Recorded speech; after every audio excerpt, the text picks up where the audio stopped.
Hello everyone. Today we will start our next chapter, which is chapter number 6, thermodynamics. तो firstly हमें ये बताओ कि थर्मोडायनेमिक्स क्या होती है. तो it is the branch of chemistry which deals with the energy changes in a chemical reaction. ये केमिस्ट्री की एक ब्रांच है जो किससे डील करेगी, एनर्जी चेंजेस जो हो रहे हैं किसी भी केमिकल रिएक्शंस के अंदर, उनके बारे में जो डील करेगी. That branch of chemistry is thermodynamics. अब होता क्या है कि बेटा हम कोई भी रिएक्शन करते हैं, ठीक है, तो वहाँ पे एनर्जी रिलीज भी होती है, वहाँ पे एनर्जी एब्जॉर्ब भी होगी. तो जब रिलीज होगी हम उसको एक्सोथर्मिक रिएक्शन बोल देंगे, जब रिलीज होगी तो हम उसको एक्सोथर्मिक रिएक्शन बोल देते हैं, और जब एब्जॉर्ब होती है तो हम उसको क्या बोल देते हैं, एंडोथर्मिक रिएक्शन. ठीक है, तो ये चेंजेस जो हो रहे हैं इसको स्टडी कौन करती है, थर्मोडायनेमिक्स. क्लियर. तो अब बात करते हैं कि थर्मोडायनेमिक्स में क्या होता है. हमारे पास एक यूनिवर्स है बेटा. अब हमें पता है कि एनर्जी रिलीज हुई तो बाहर गई, एनर्जी एब्जॉर्ब हुई तो अंदर गई. तो भाई कहाँ एब्जॉर्ब होके गई है, वो कहाँ वो रिलीज हुई है, कहाँ गई है रिलीज होने के बाद. तो उसके लिए हम इस यूनिवर्स को, होल यूनिवर्स को क्या करते हैं, टू पार्ट्स में डिवाइड कर देते हैं. क्लियर. तो फर्स्ट डिवाइड करेंगे system and second is surroundings. अब सिस्टम क्या होता है, सराउंडिंग क्या होता है, इसको समझने से पहले एक बात समझें. सिस्टम क्या है, सिस्टम वो है the part of the universe which is under consideration. मतलब पूरे यूनिवर्स का वो पार्ट जिसके ऊपर हम काम कर रहे हैं, जिसको हमने अंडर कंसिडरेशन लिया है, दैट इज सिस्टम. उसको हम सिस्टम बोलते हैं. और जो रेस्ट पार्ट है यूनिवर्स का, एक्सेप्ट अगर हम यूनिवर्स में सिस्टम को एक्सक्लूड कर दें तो जो बचा वो हमारे पास क्या है, सराउंडिंग है. यानी कि ये बोथ सिस्टम प्लस सराउंडिंग मिलके क्या बनाएंगे, आपका यूनिवर्स बनाएंगे. क्लियर. अब होता क्या है, सपोज हमारे पास एक बीकर है, ठीक है, एक क्लोज बीकर है, या कुछ भी एक बीकर लिया हमने, हम उसके अंदर पानी को गर्म कर रहे हैं. तो भाई जो वो बीकर है, वो बीकर हमारे अंडर कंसिडरेशन में ना, उसके ऊपर हम काम कर रहे हैं. तो that beaker is what, that is system. वो क्या है, सिस्टम. और उस बीकर के अलावा जो भी एरिया है दैट इज सराउंडिंग. उसको हम क्या बोल देंगे, सराउंडिंग बोल देंगे. मैं रिटर्न में देता हूँ एग्जाम्पल आपको कि जैसे ये एक बीकर है, ठीक है, इसको हमने हीट किया, हीट हमने शो किया. तो भाई ये पार्ट जो मेरा है, ये बीकर है जो इसके ऊपर काम कर रहा हूं मैं, ये पार्ट मेरा कंसंट्रेशन में है, तो दैट इज सिस्टम. ये बीकर क्या है, मेरा सिस्टम है. और जो ये रेस्ट वाला पार्ट है, आउटसाइड पार्ट, इस सिस्टम को छोड़ के जो भी बचा दैट इज सराउंडिंग. उसको हम क्या बोल देंगे, सराउंडिंग बोल देंगे. क्लियर. और ये सिस्टम प्लस सराउंडिंग मिलकर ही क्या बनाते हैं, आपका यूनिवर्स बनाते हैं. क्या बनाते हैं, यूनिवर्स. क्लियर. आई थिंक आपको ये डेफिनेशन क्लियर है कि सिस्टम क्या है और सराउंडिंग क्या है. नेक्स्ट जो सिस्टम है, सिस्टम उसको हम 3 पार्ट्स में डिवाइड करते हैं. कितने पार्ट्स में, 3 पार्ट्स में. First one is open system, second is close system, and third is what, isolated system. अब इन तीनों में हम वन बाय वन डिफरेंस पढ़ेंगे कि तीनों के अंदर डिफरेंस क्या है. तो भाई ओपन सिस्टम क्या है. ओपन सिस्टम एक ऐसा सिस्टम है जहां पे mass and energy both can exchange with surroundings. यानी कि जहां पे मास भी और एनर्जी दोनों क्या हो सकते हैं, सराउंडिंग के साथ एक्सचेंज हो सकते हैं. उसको हम क्या बोलेंगे, उसको हम बोलेंगे ओपन सिस्टम. एग्जाम्पल देता हूं, जैसे कि एक बीकर है, एक ओपन बीकर मैंने ले लिया, ऊपर से जो खुला है, अब नीचे से मैं इसको हीट कर रहा हूं, ठीक है. तो अब क्या होगा कि जब मैं इसको हीट करूंगा तो यहां पे जो इसकी हीट है वो एनवायरनमेंट के अंदर जाएगी. तो वहां से क्या ट्रांसफर हुआ, हीट का ट्रांसफर हुआ, एनर्जी उसकी ट्रांसफर रही. हीट क्या है, फॉर्म ऑफ एनर्जी तो है, जो टेम्परेचर डिफरेंस के कारण होती है, दैट फॉर्म इज हीट. तो यहाँ पे क्या है, यहाँ से हीट होके इसकी एनर्जी क्या जाएगी, बाहर की तरफ जाएगी. मतलब यहाँ पे क्या हुआ, यहाँ पे एक्सचेंज ऑफ एनर्जी हुआ. दूसरा, अब यहाँ पे सपोज वाटर है, ठीक है, ये वाटर गर्म होगा बेटा. गर्म होने के बाद लिक्विड चेंज किसके अंदर होगा, स्ट्रीम के अंदर. और जब स्ट्रीम में चेंज होगा तो वो क्या इस बीकर के अंदर रहेगा, जी नहीं, वो कहीं ना कहीं ऐसे यूनिवर्स में सराउंडिंग में चला जाएगा. यानी कि क्या हुआ, वहां पे मास का भी एक्सचेंज हो गया. तो ओपन सिस्टम क्या है, जहां पे मास और एनर्जी दोनों का एक्सचेंज हो, that is open system, that is example. Clear. Close system क्या है, क्लोज सिस्टम होगा जहां पे सिर्फ एनर्जी का चेंज होगा, जहां पे सिर्फ एनर्जी एक्सचेंज हो सकती है। उसको क्या बोलते हैं? सिस्टम को क्लोज सिस्टम बोलते हैं। कैसे बोलेंगे? जैसे कि ये है मेरे पास एक क्लोज बीकर मैंने लिया, ठीक है। अब मैं इसको हीट कर रहा हूँ, ठीक है। अब यहाँ पे हीट करूंगा, उसका टेम्परेचर राइज करेगा, तो जो इसकी एनर्जी है वो बाहर जाएगी। यहाँ से बाहर तो जाएगी ना सिर्फ एनर्जी। क्या मैटर इसका बाहर जा पाएगा? नहीं जाएगा बाहर, बिकॉज ये वॉल क्या है, हमने इसको चारों तरफ से कवर कर रखा है ना, तो मैटर तो आपका बाहर जा ही नहीं सकता। तो this system is called close system. क्या बोलते हैं इसको? Close system. जहां पे क्या है मेरे पास सिर्फ एनर्जी का एक्सचेंज, उसको क्या बोल देंगे? क्लोज सिस्टम बोल देंगे। क्लियर। थर्ड आता है आइसोलेटेड सिस्टम। अब आइसोलेट में क्या होगा? ना तो मास और ना ही एनर्जी, इनमें से किसी का भी एक्सचेंज पॉसिबल नहीं है, ठीक है जी। तो मैंने क्या लिया? एक बीकर ले लिया, सपोज ये क्लोज बीकर ही है, लेकिन इसकी वॉल क्या है? ये इसकी वॉल इंसुलेटेड है। This system is called close system, क्योंकि यहां पे अगर मैं इसको हीट कर दिया, सपोज यहां पे टेम्परेचर है, जैसे कि आपका एग्जांपल लेते हैं, थर्मोस फ्लास्क जो होती है आपकी, क्या होती है? Thermos flask. वो एग्जांपल किसका है? वो एक क्लोज सिस्टम का एग्जांपल है। उसके अंदर अगर आपने वाटर डाल दिया है, चाहे कुछ भी डाल दी, तो एज इट इज गर्म रहेगी, उसकी हीट है जो बाहर ट्रांसफर नहीं होगी, ठीक है, और ना ही उसका मैटर ट्रांसफर होगा। तो ऐसे सिस्टम को हम क्या बोलते हैं? क्लोज सिस्टम बोलते हैं। क्या बोलते हैं? Close system. और एक पॉइंट इसके बारे में क्या है कि कोई भी सिस्टम क्लोज नहीं हो सकता, ठीक है। यानी कि कोई भी सिस्टम है वो कंप्लीटली आइसोलेटेड सिस्टम नहीं हो सकता, नहीं हो सकता। ऐसा कोई सिस्टम आज तक नहीं बना है।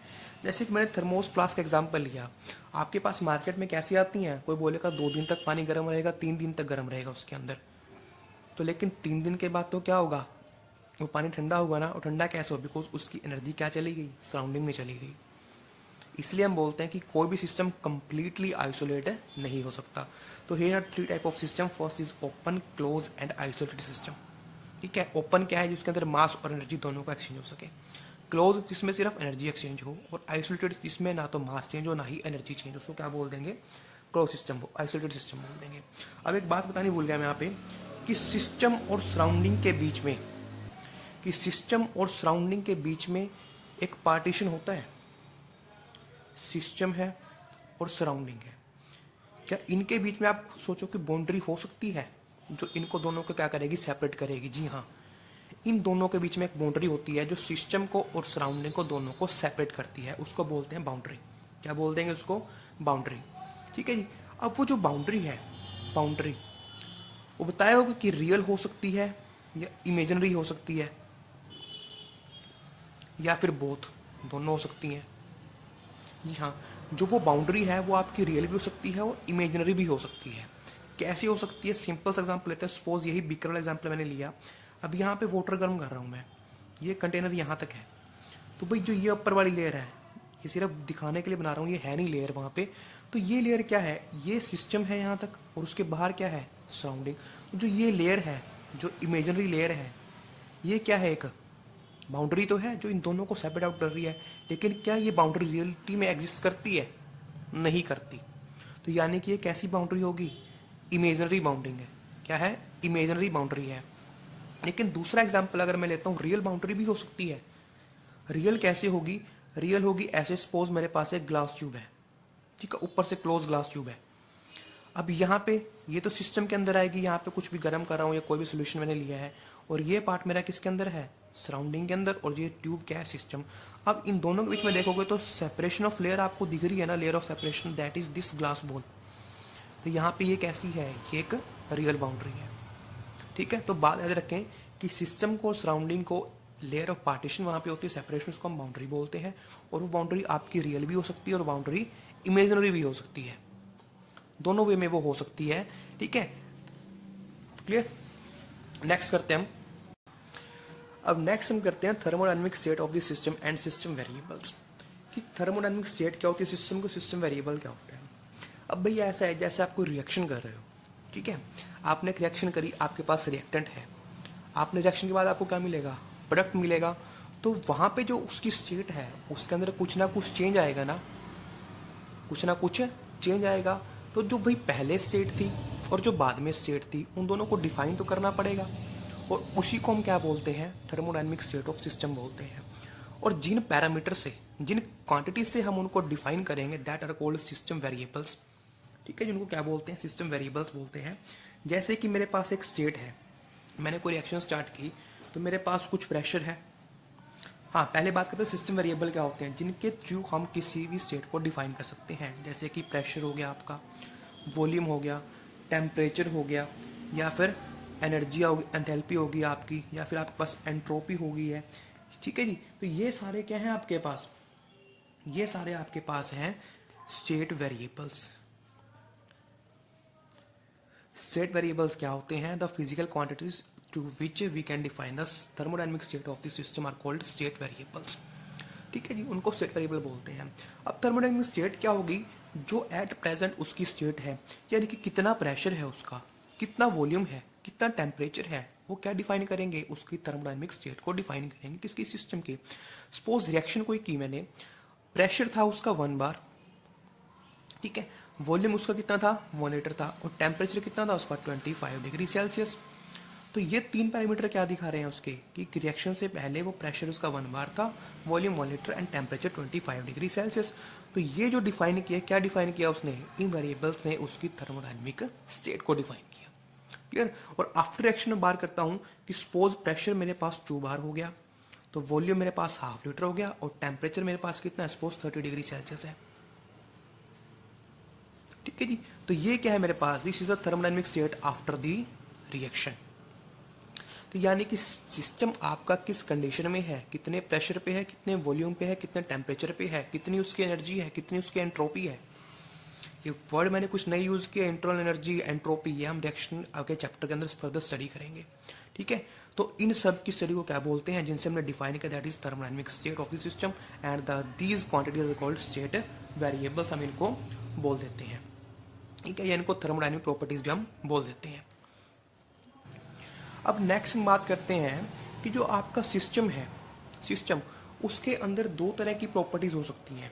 ठीक है जी, सिस्टम की 2 तरह की प्रॉपर्टी होंगी, एक तो होती है intensive property and second one is extensive property. अब इन दोनों में डिफरेंस क्या है।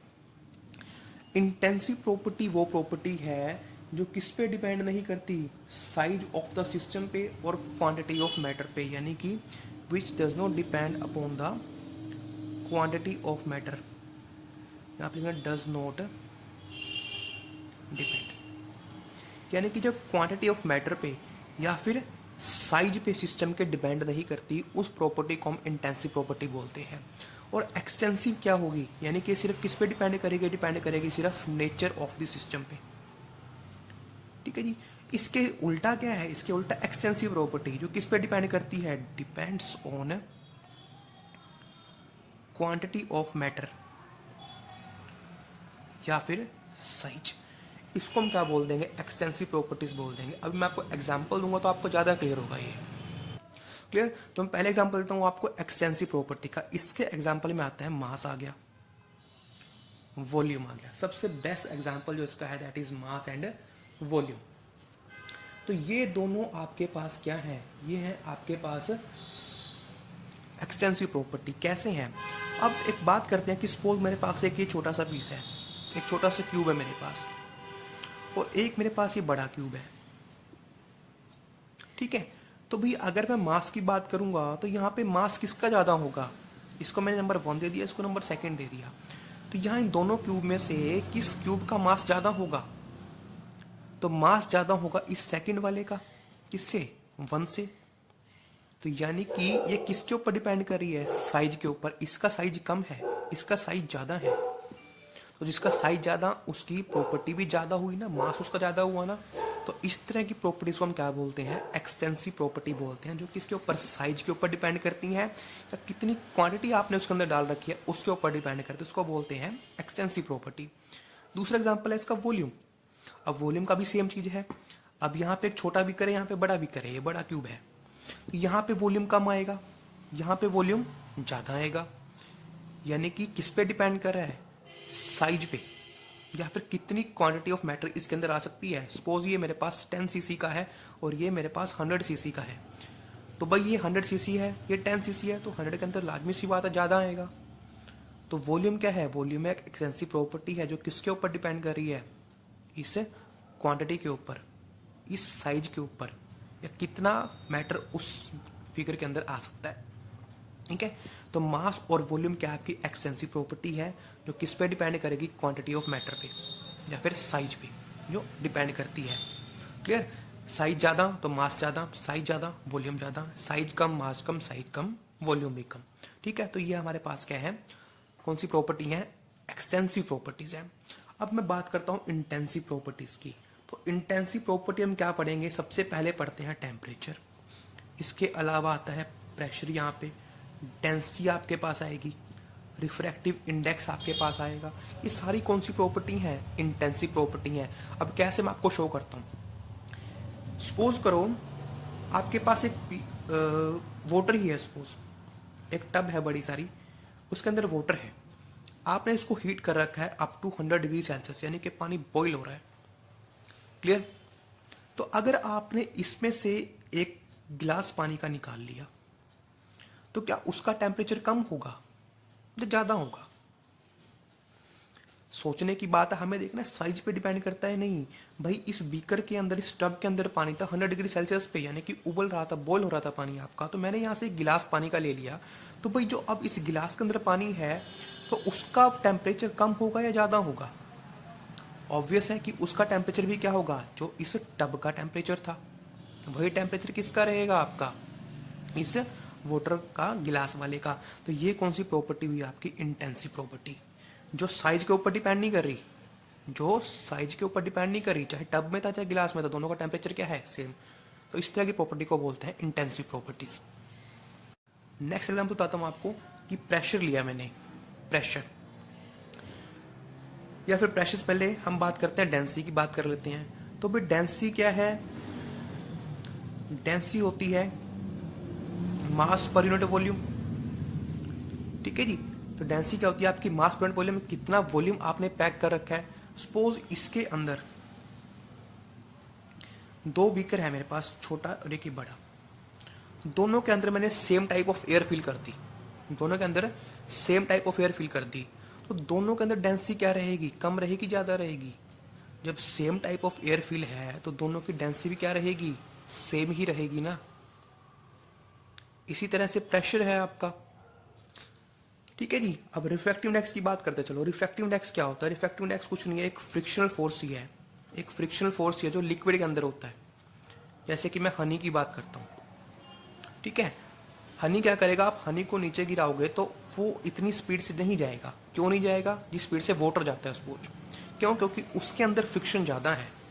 तो जो लिक्विड के अंदर फ्रिक्शनल फोर्स होता है उसको हम सिंपली रिफ्रैक्टिव इंडेक्स बोल देते हैं।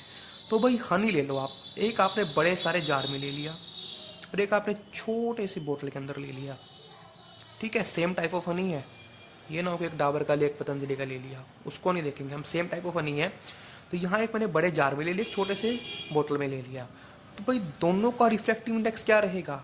सेम ही रहेगा ना, चाहे आपने बड़े टैंक में डाला छोटी सी बोतल में डाल दिया।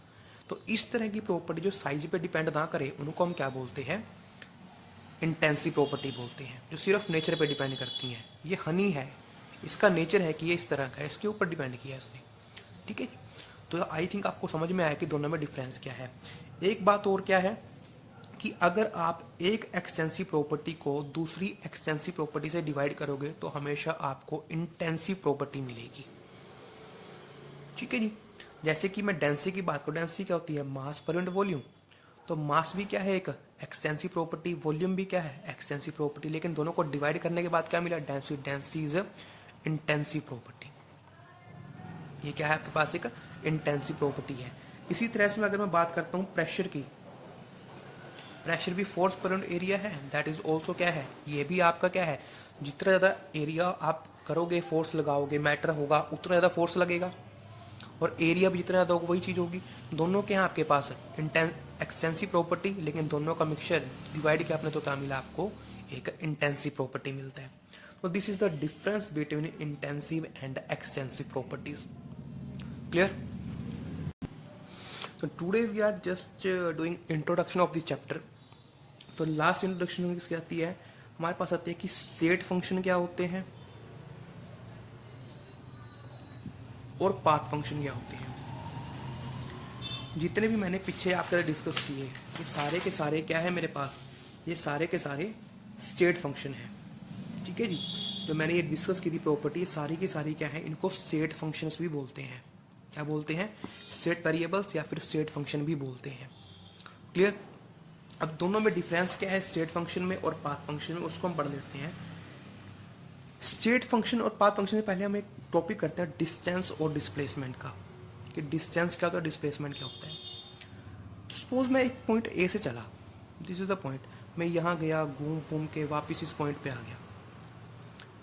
तो यहाँ पे दो चीजें हैं, एक है डिस्टेंस, एक है डिस्प्लेसमेंट। ठीक है, तो डिस्टेंस की बात करें तो मैंने सपोज यहाँ पे यहाँ जाने पे 100 मीटर कवर कर दिया। और डिस्प्लेसमेंट की बात करूँ, डिस्प्लेसमेंट क्या रहेगी मेरी? 0, बिकॉज मैं घूम फिर के कहाँ पे आ गया, इसी पॉइंट ए पे आ गया, तो डिस्प्लेसमेंट क्या है मेरी? 0। तो यानी कि डिस्टेंस क्या चीज है? डिस्टेंस है जो किसके ऊपर, इस पाथ के ऊपर डिपेंड करी है कि मैंने क्या पाथ कवर किया है वो यहाँ तक वापस आने में। और डिस्प्लेसमेंट क्या है? डिस्प्लेसमेंट है जो सिर्फ स्टेट पे डिपेंड करती है, जो फाइनल और इनिशियल स्टेट पे डिपेंड करेगी। ठीक है, तो जो डिस्टेंस है उसको हम बोलते हैं पाथ फंक्शन, जो किसके ऊपर, पाथ के ऊपर डिपेंड कर रहा है कि यहां तक वापस आने में मैंने किस पाथ को फॉलो किया, दैट इज पाथ फंक्शन।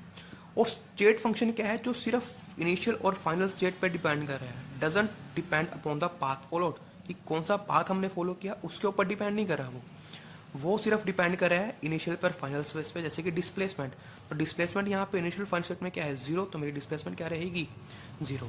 तो पाथ फंक्शन जो डिपेंड करता है ऑन पाथ, कि आपने किसी स्टेट को, आप एक स्टेट से सेकंड स्टेट में गए तो क्या पाथ आपने फॉलो किया, तो उसके ऊपर डिपेंड करे, वो आपका पाथ फंक्शन है।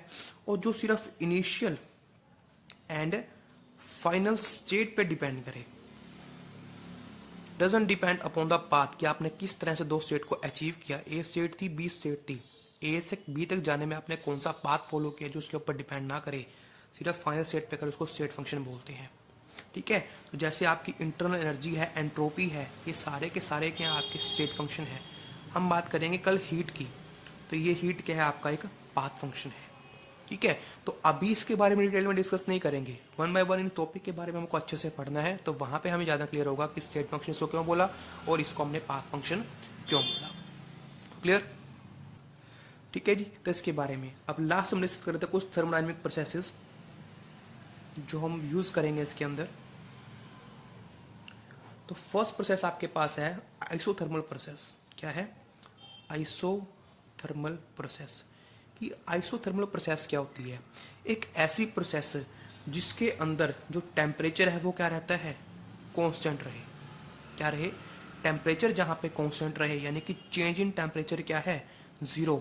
उस प्रोसेस को हम क्या बोल देंगे? आइसोथर्मल प्रोसेस बोल देंगे। यानी कि आपकी जो टेम्परेचर है वो कंप्लीटली सिर्फ अगर सपोज 25 पे ही चल रही है लास्ट तक, स्टार्टिंग से लेकर लास्ट तक, तो टेम्परेचर कांस्टेंट है। जो dt is the change in temperature क्या है? 0। तो इस प्रोसेस को हम क्या बोल देंगे? आइसोथर्मल प्रोसेस बोल देंगे। सेकंड बात करता हूं मैं एडियाबैटिक प्रोसेस की। इसकी बात करते हैं एडियाबैटिक प्रोसेस की। कि एडियाबैटिक प्रोसेस क्या होती है? एडियाबैटिक प्रोसेस वो है जहां पे हीट है जो वो क्या रहे? कांस्टेंट रहे। यानी कि जहां पे हीट चेंज क्या है आपके पास? 0। जहां पे रिएक्शन के अंदर आपके पास कोई भी हीट चेंज नहीं हुई है, सिस्टम और सराउंडिंग के बीच में नो एक्सचेंज ऑफ हीट, उसको क्या बोल देंगे? एक एडियाबैटिक प्रोसेस बोल देंगे। क्लियर? अब नेक्स्ट हम करते हैं third process, that is isobaric process. Isobaric process. अब आइसोबार आ गया यहाँ पे। देखो, थर्मल क्या होता है? जो टेम्परेचर से रिलेटेड है, तो टेम्परेचर कांस्टेंट करती है। एडियाबैटिक, यहाँ पे हीट है। आइसोबार, बार क्या होता है? बार हम प्रेशर के लिए यूज करते हैं, तो यानी कि जहां पे प्रेशर क्या रहे? कांस्टेंट रहे, उसको क्या बोल देंगे हम? आइसोबारिक प्रोसेस बोल देंगे। यानी कि dp क्या रहेगा मेरे पास? dp is equal to 0। तो इस प्रोसेस को हम क्या बोल देंगे? आइसोबारिक प्रोसेस बोल देंगे। क्लियर? और लास्ट में एक आती है आइसोकोरिक प्रोसेस। Isochoric process. तो आइसोकोरिक क्या है? जिसके अंदर जो वॉल्यूम है वो क्या रहे, कांस्टेंट रहे, यानी कि डीवी चेंज इन वॉल्यूम क्या रहे, जीरो रहे, तो उस प्रोसेस को हम क्या बोल देंगे, आइसोकोरिक प्रोसेस बोल देंगे। ठीक है, तो ये चार मेनली रिएक्शन, चार प्रोसेस थी जो आपको पता होनी चाहिए। आइसोथर्मल जहाँ पे टेम्परेचर कांस्टेंट है, एडियाबैटिक जहाँ पे हीट चेंज जीरो है, आइसोबारिक जहाँ पे प्रेशर कांस्टेंट है, DP is equal to zero, और आइसोकोरिक जहाँ पे यू कांस्टेंट है, DV is equal to zero. Clear? Okay, तो बेटा आज के लिए I think this is sufficient. Thank you.